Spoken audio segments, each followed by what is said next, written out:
Hello again, everybody. Back for round two, and I promised to not pound as much as I did before. I got corrected by Kathy on that one last night. She was watching the video. Said, number one, quit pounding. It didn't help that I had the microphone sitting right here where I was pounding my hand. And again, Jeff, Eric, good point. I'm working on it. I want to thank you guys so much for all the comments, compliments. I'm really trying to let go and let this just unfold. I had actually taped a couple of videos that couldn't get downloaded, and I absolutely hated them. Even this one, I finally sat and watched it based upon a recommendation from a friend to look at it through love. But why I posted, I will never know. But now it's turning into fun, and I'm looking forward to it. So again, thank you so much for all your comments, compliments, criticism. It's all perfect the way it is. One thing before I get on with the continued story is I would like to clarify that this journey that I happen to be on, there is no right, there is no wrong. I don't endorse what I've been reading. I don't not endorse. You simply cannot do it wrong. The only thing I can share that, if it resonates with you, is the only problem I have ever had is when I believe a thought, a stressful thought especially. And I have found that that is not possible for me anymore. I cannot be offended. Um, I don't believe the thoughts, and thus there's peace. So whatever you're doing is perfect exactly where you need to be. I'm not trying to point somebody in a certain direction or anything. Just trying to share what my experience has been. If it resonates with you, wonderful. I'm here to help in any way I can. If it doesn't resonate, that's perfect too. That's your journey. So to kind of fill a few holes that I didn't cover yesterday, I kind of skipped back and forth on a couple of things, was as I started getting this realization that it was an internal change that had to be done uh, for me. And Kathy was getting the same thing. So there was a form of peace that had come around us. And the guilt was subsiding substantially. That was the biggest barrier in this story of Mike, was believing in the guilt, buying into the guilt. It never, ever serves a purpose, in my opinion. That being released, Kathy's old jealousies were completely disappearing. Her dealing with weight loss. She did join a program called Fit for Life, which was wonderful. It was a weightlifting, it was a aerobic, 6 days of watching what you eat, no simple carbs, things like that. Having a cheat day each week, it worked very well, but that wasn't the answer. What happened was Kathy was finally dealing with the inside, the emotional issues, and the weight fell off. She lost over 100 pounds, and I actually saved some of her driver's license. I made her save them from one when she was 225 pounds to by the time she got her next license, she had actually lost um, probably about half of her weight, and then where she's at today, and even a current license end. So we have all three of those, which she doesn't even look like herself. I was so proud of her for doing what she did. Her health came back. Her and I never seem to be sick anymore since the stress has completely disappeared from our lives. And again, stress is just believing a thought. It really is. So her journey was going with her. I was kind of taking my own through the books I was reading. The one thing in common that we had was we actually ran across on a TV show when we were in Coconut Point, Florida. One of my companies that I worked for, they provide trips every year for us. And this happened to be down there, and we happened to run across Wayne Dyer. And Kathy just resonated with the kindness in that man's eyes. And we got back, we looked into buying some videos or CDs, books, etc. on him. And so he was kind of a lot of the starting point for me. It was a very gentle way in. It was a way to open my mind to things I'd never dreamed of before. And he kept bringing up A Course in Miracles. And I really had no idea. He kept making quotes, wouldn't really talk about the book or his path or anything else, just would make quotes on it. And I went through 2 or 3 books before I finally started saying, this is interesting. And one of the guys he recommended was Dr. Dawkins, or Hawkins, I believe, David Hawkins, Truth versus Falsehood. He was another student I had read. It didn't really resonate with me because one thing that I was starting to get, at least for this story, was that it was an internal change. It had nothing to do with changing anything out here. It was about changing my perception of what I see. And I didn't really care for the kinesiology stuff that Dr. Hawkins was, but there was some interesting material in there. But finally, between those 2 books, I said, well, what's this Course in Miracles? I should probably check it out. So I got online, did some research, found out what it was, ordered the book, and probably not even a day later, I was on a Hay House website and was looking at some of the new releases. I was reading book after book after book. I mean, everything from Wayne Dyer and starting to really get involved. Picked up or saw a book called Disappearance of the Universe. Had no idea it had anything to do with the Course in Miracles whatsoever. So I ended up ordering the 2 books. They came in right about the same time. And I'm very grateful that they did, because Disappearance was a really good approach to learning the Course. The Course gets a lot of bad publicity, and it's not the Course itself. It's a great system. It's a wonderful system, but you have to be able to go beyond what they call level 2. The looking at the guilt, the searching. There's so much more direct path that so many people get stuck in. The Course as almost a religion more than anything. That part never resonated with me, so it was easy for me to kind of bypass it. So once I got the Course, started the lessons right away, started reading Disappearance of the Universe. This was August of 2005.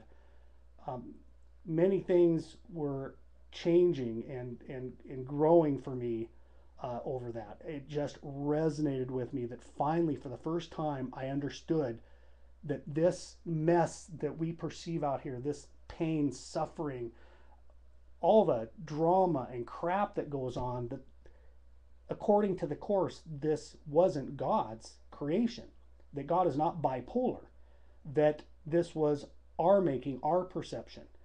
And for the first time, it resonated deeply with me that, wow, this makes so much sense. Again, being excited, I didn't learn from the power of now. So I went to Kathy and said, oh my God, look at this, and was telling her how this isn't real. None of this is real. It's an illusion, that this isn't God's creation. She thought I had gone off the deep end. And in her mind, I'd already pulled her into one cult, the Worldwide Church of God. By the way, I'm amazed at how many people came forward and admitted that they were WWCGers. Very surprised. So anyway, I just immediately kind of learned something what I'd done with the power of now. I took it back and I said, you know what, honey, this is just not for you. That's okay. And never brought it up again. And she kept telling me that I was entering another cult, what the hell was wrong with me, and on and on. And I just said, well, you got to do what you've got to do. I'll do what I've got to do. Probably about 2 weeks later, she came to me when I came home from work and said, oh my God, this makes so much sense. She had been reading Disappearance of the Universe while I was at work and wasn't telling me about it. So we ended up on the same path together. And that is really, I would say, probably the only reason our marriage stuck through all that crap. If one had grown, the other hadn't, most likely we wouldn't be together. But because we both were on the same path, the same ideas, the guilt, the jealousy, the fighting, all that stuff just dissipated. It was by far from the end of our journey, but for our marriage, it became like a second honeymoon. We were taking a date night or 2 every week, spending time together, getting to know each other again, because it was all based around the kids and it was based around our fighting. It was like we just married somebody new, a fresh new love. And it was a wonderful experience, but it was just an experience. So this course thing went on, and the next year in 2006, we had a ton of travel going on. For some reason, my youngest boy Jeremy has a really good voice. He ended up making All Northwest Choir. We were in Portland to start. We ended up doing our spring break down in Vegas because Jeremy and his friend wanted to go down there. We ended up going to Bermuda on another company trip that was paid for. So we were there for a week, came back, went back to Vegas to go do an I Can Do It conference and see Wayne Dyer. Gary Renard was there. Immaculée, I'm going to slaughter her name. She was the Rwandan refugee that had survived. She was there, got to listen to her. It was a wonderful conference. It was kind of a surrealistic being in Sin City and at a spiritual conference, but it was a nice getaway for Kathy and I. We ended up coming back, going to San Francisco with some friends of ours in Bermuda.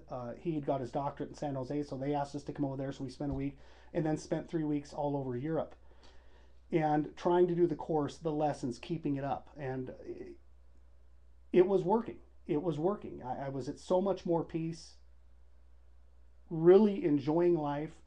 And one of the books I happened to be reading during that time was a book called Man's Search for Meaning by Viktor Frankl. And the oddest thing, I had no idea, we were doing, Jeremy, my youngest, had gotten selected to do a European youth ensemble. And so we tagged along with all these kids in this choir and stuff. And one of the places we were going, which I didn't know ahead of time, I just finished his book. And we happened to pull into the Dachau concentration camp right between Austria and Germany. And that was amazing to me because I had just been reading about his experiences there, and then to step on those grounds and see where he was and knowing what he'd gone through, it was absolutely amazing. It was a life-changing event for this soul. So I continued reading the course, studying it. In fact, for 5 years, I read the course 9 times, did the lessons 3 times, read almost everything by Kenneth Wapnick, studied. Kathy and I had grown and really changed a lot over that period of time. But it was also a point to where you need to put the course down. And that doesn't resonate with everybody. A lot of people, the course is everything, but the course warns you about turning it into a religion in the first place. And one of my favorite quotes in the course talks about leaving the course behind, leaving all belief systems behind. And after 5 years of studying, reading, studying, not much was changing on the outside, actually getting worse. I had been making very, very good money. We ended up losing our house. I ended up having my name slaughtered all over the news. There was just a lot of things going on for past taxes and all kinds of things that were happening. And yet, it had very little effect on my peace. That was a big challenge, still having a ton of things going on. But that was a big challenge for me to go through this stuff and to step back and say, wait a minute. Does this have anything to do with me? And as I continue to progress, the more I have found that it is only a problem when I think something should be different than it is. That is the only time I'm believing a thought that this should be different than it is right now. There is never any other problem. This is all perfectly unfolding if we will just embrace it. Just this soul's experience. I will do one more video to come in regards to the story of Mike. There's one more chapter that I think I ought to cover that had to do with Kathy and I, but more had to do with me and a beautiful angel, Lisa Cairns, which I'm sure many of you know, and another precious angel, Kelly Sammy, that had a lot to do with kind of an unfolding that happened here a couple months ago. And I'll share that in the next video for those that want to come back and listen.